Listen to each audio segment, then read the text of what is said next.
மூல முதற்கடவுளாகிய விநாயகப் பெருமானை வணங்கிக் கொண்டு ஆஸ்ட்ரோ டிவி மணியன் நேயர்களுக்கும் ஜோதிட அன்பர்களுக்கும் வணக்கத்தையும் வாழ்த்துக்களையும் தெரிவித்து கொண்டு, எனது ஜோதிட ஆசானும் எனது தந்தையுமாகிய கோவில்பட்டி திரு கே. சங்கரன் பிள்ளை அவர்களையும், எனது மானசீக குரு ஜோதிட மாமேதை ஜோதிட கலையரசு ஐயா ஆதித்ய குருஜி அவர்களையும் வணங்கிக் கொண்டு, இப்போது லக்னாதிபதி 1 இருந்தால் என்ன பலன், லக்னாதிபதி 2 இருந்தால் என்ன பலன், லக்னாதிபதி 3 இருந்தால் என்ன பலன், லக்னாதிபதி 4 இருந்தால் என்ன பலன் தருவார் என்பதை பற்றி பார்ப்போம்.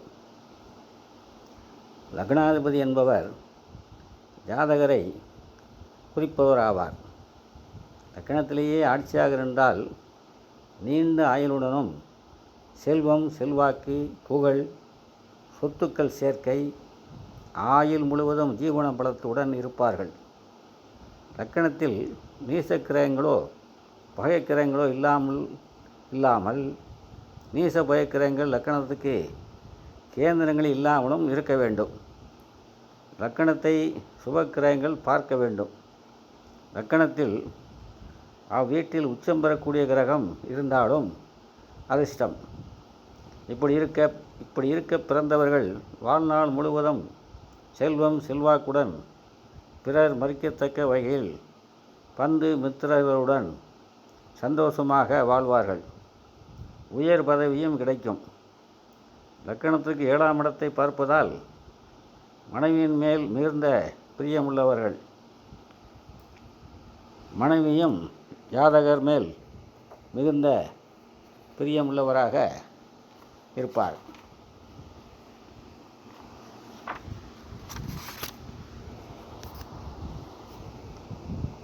நல்ல நண்பர்கள் ஜாதகருக்கு அமைவார்கள்.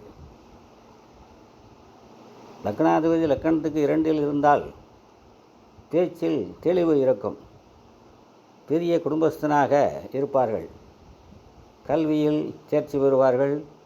சுயமாக சம்பாதிப்பதில் வல்லவர்கள். எப்போதும் பண சம்பந்தமான சிந்தனையிலேயே இருப்பார்கள். மன அமைதியுடன் இருப்பார்கள். 2 இருந்து 8ஆம் வீட்டை பார்ப்பதால் திடீர் அதிர்ஷ்டம் உண்டு. புதையல், லாட்ரி, ரேஸ், பங்குச்சந்தை போன்ற வழிகளில் திடீரென பணம் கிடைக்கப் பெறுவார்கள். ஆயுள் பலமும் உண்டு. பாவக்கிரகங்களோ நீச்சக்கிரகங்களோ சேராமல் பார்க்காமல் இருந்தால் முழுமையான பலன்கள் கிடைக்கும். லக்னாதிபதி லக்கணத்துக்கு 3 சுபபலமாய் இருந்தால் சகோதரிகளுடன் ஒற்றுமையுடன் வாழ்பவராக இருப்பார். கலை, நடனம், நாட்டியம் முதலியவற்றில் ஆர்வம் உண்டாகும். தைரிய வீரிய பராக்கிரமசாலியாக இருப்பார். பல வேலைக்காரர்களை வைத்து வேலை வாங்கும் அந்தஸ்தில் இருப்பார். ஜாதகர் பிறந்த இடத்தை விட்டு வெளியூருக்கு சென்று தொழில் செய்வார். லக்னாதிபதி 3 இருக்க புதனும் வலுப்பெற்றால் பிரபல எழுத்தாளராக இருப்பார்.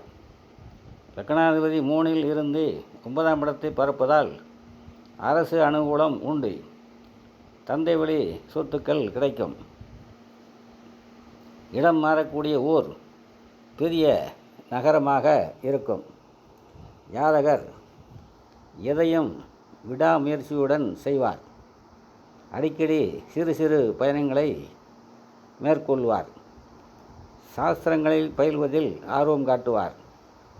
ஜாதகருக்கு யூடியூப், மீடியா போன்ற கம்யூனிகேஷன் துறை மூலம் அனுகூலம் உண்டு. இதன் மூலம் பிரபலமாவார்கள். விளையாட்டிலும் புகழ் பெறுவார். மொத்தத்தில் அதிர்ஷ்டம் நிறைந்தவராக இருப்பார். லக்னாதிபதி 3 இருக்க பிறந்தவர்கள்.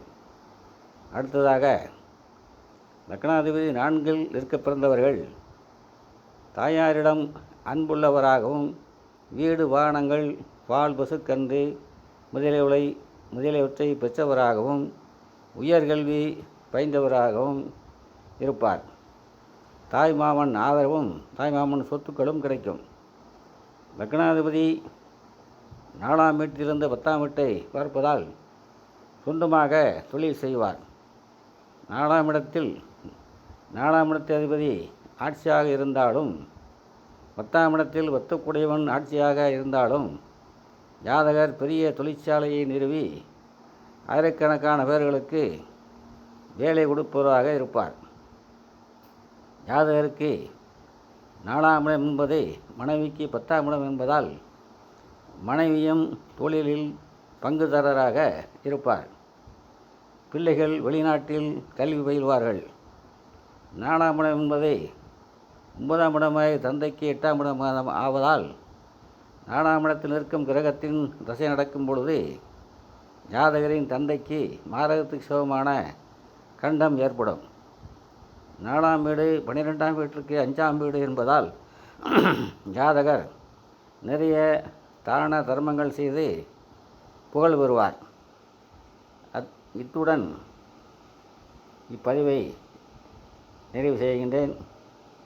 5 முதல் 8 பாகம் வரை அடுத்த பதிவில் பார்க்கலாம்.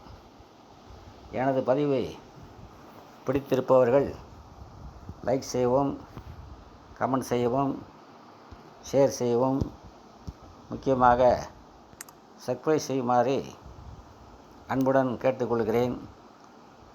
அனைவரும் நலமாக இருப்பீர்கள். வாழ்க வளமுடன்.